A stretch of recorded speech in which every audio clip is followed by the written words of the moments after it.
Assalamualaikum warahmatullahi wabarakatuh. Perkenalkan, nama saya Hozaimatul Millah, NIM 1399007. Saya dari Prodi PGMI semester 2 Universitas Pesantren Tinggi Darul Ulum.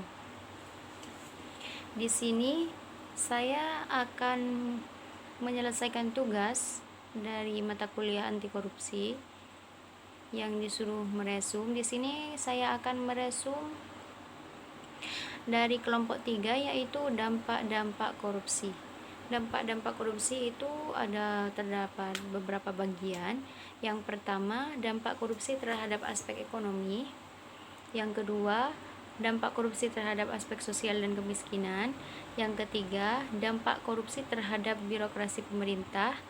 Yang keempat, dampak korupsi terhadap politik dan demokrasi. Yang kelima,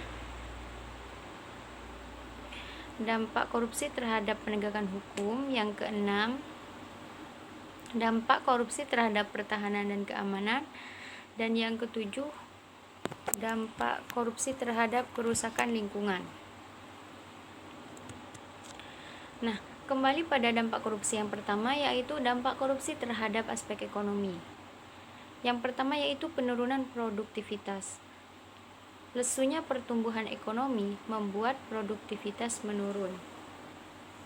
Hal ini dapat menghambat perkembangan sektor industri dan produksi untuk bisa berkembang lebih baik.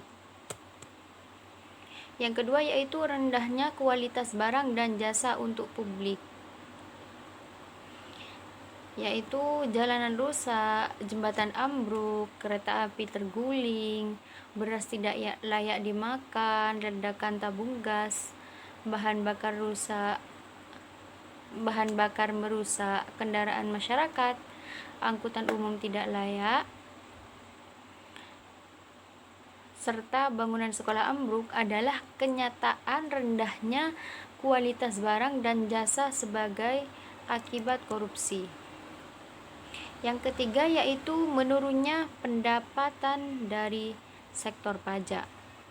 APBN sekitar 70% dibiayai oleh pajak, pajak penghasilan, dan pajak pertambahan nilai merupakan jenis pajak yang paling banyak menyumbang. Penurunan terhadap pendapatan dari sektor pajak diperparah dengan kenyataan bahwa banyak sekali oknum pejabat dan pegawai pajak yang bermain untuk mendapat keuntungan pribadi. Dan yang keempat yaitu meningkatnya hutang negara. Korupsi yang terjadi di Indonesia ini akan meningkatkan hutang luar negeri yang semakin besar. Nah, selanjutnya yaitu dampak korupsi terhadap aspek sosial dan kemiskinan. Yang pertama, pengentasan kemiskinan berjalan lambat. Nah, lembahnya koordinasi dan pendanaan dan lembaga karena korupsi. Permasalahan kemiskinan itu sendiri akhirnya akan membuat masyarakat sulit mendapat akses ke lapangan kerja yang disebabkan latar belakang pendidikan. Yang kedua, demoralisasi. Masyarakat menjadi semakin individualis, mementingkan dirinya sendiri dan keluarganya saja. Mengapa masyarakat melakukan hal ini dapat dimengerti? Karena memang sudah tidak ada lagi kepercayaan kepada pemerintah, sistem, hukum, bahkan antar masyarakat sendiri. Yang ketiga, terbatasnya akses bagi masyarakat miskin, jasa pendidikan, kesehatan, rumah layak huni, informasi, hukum, dan sebagainya sulit diakses oleh rakyat miskin. Akses untuk mendapat pekerjaan yang layak menjadi sangat terbatas, yang pada akhirnya rakyat miskin tidak mempunyai pekerjaan dan selalu dalam kondisi yang miskin seumur hidup. Yang keempat yaitu meningkatnya angka kriminalitas. Korupsi dan kualitas serta kuantitas kejahatan sangat berkaitan rasionya. Ketika korupsi meningkat, angka kejahatan yang terjadi juga meningkat dan sebaliknya. Selanjutnya yaitu dampak korupsi terhadap demokrasi pemerintahan. Yang pertama, runtuhnya otoritas pemerintahan. Biasanya, pemerintah itu sering melindungi seseorang koruptor dengan kekuatan politik adalah salah satu indikasi besar runtuhnya etika sosial dan politik. Banyak kejadian suatu kelompok politik akan rela melindungi anggotanya dengan segala cara, meskipun anggotanya tersebut jelas-jelas bersalah atau melakukan korupsi. Hal ini sangat melukai nurani masyarakat, padahal mereka adalah wakil rakyat yang seharusnya melindungi kepentingan rakyat. Tapi malah sebaliknya ya, mereka malah melindungi para koruptor. Yang kedua yaitu matinya etika sosial politik. Aparat hukum yang semestinya menyelesaikan masalah dengan adil dan tanpa adanya unsur pemihakan seringkali harus mengalahkan integritasnya dengan menerima suap, iming-iming, gratifikasi atau apapun untuk memberikan kemenangan. Selanjutnya yaitu dampak korupsi terhadap politik dan demokrasi. Yang pertama, menguatnya plutorasi. Plutorasi merupakan suatu sistem pemerintahan yang mendasarkan suatu kekuasaan atas dasar kekayaan yang mereka miliki, atau plutokrasi adalah pemerintahan yang diperintah atau dikendalikan oleh orang-orang kaya. Yang kedua, hancurnya kedaulatan rakyat. Seharusnya kedaulatan ada di tangan rakyat, namun yang terjadi sekarang ini adalah kedaulatan ada di tangan partai politik, karena anggapan bahwa partailah bentuk representasi rakyat. Yang ketiga yaitu hilangnya kepercayaan rakyat terhadap demokrasi. Terjadinya tindakan korupsi besar-besaran yang dilakukan oleh petinggi pemerintah, legislatif, atau petinggi politik mengakibatkan berkurangnya bahkan hilangnya kepercayaan publik terhadap pemerintahan yang sedang berjalan. Selanjutnya yaitu dampak korupsi terhadap penegakan hukum.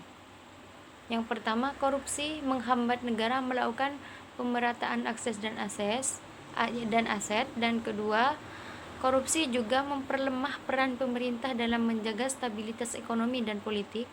Dan yang ketiga yaitu hilangnya kepercayaan rakyat terhadap lembaga negara. Yang nomor 6 yaitu dampak korupsi terhadap pertahanan dan keamanan. Yang pertama, lembahnya garis batas negara.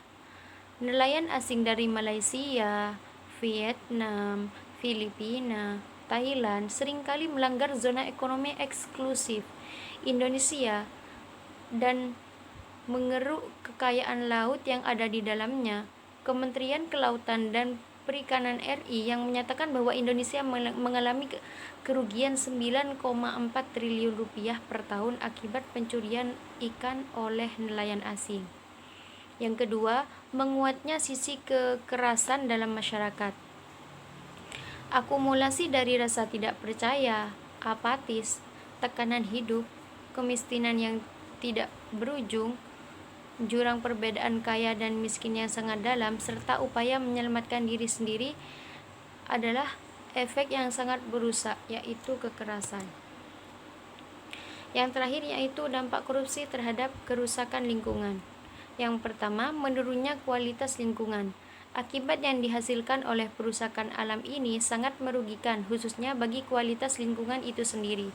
Dari kasus illegal logging saja, disinyalir kerugian negara yang terjadi sampai 30 sampai 42 triliun rupiah per tahun. Belum lagi kerusakan lingkungan ini akan menciptakan bencana yang sebenarnya dibuat oleh manusia itu sendiri, seperti banjir bandang, kerusakan tanah, kekeringan, kelangkaan air, dan menurunnya kualitas air dan udara serta tanah longsor, tsunami, itu semua merupakan ulah manusia sendiri.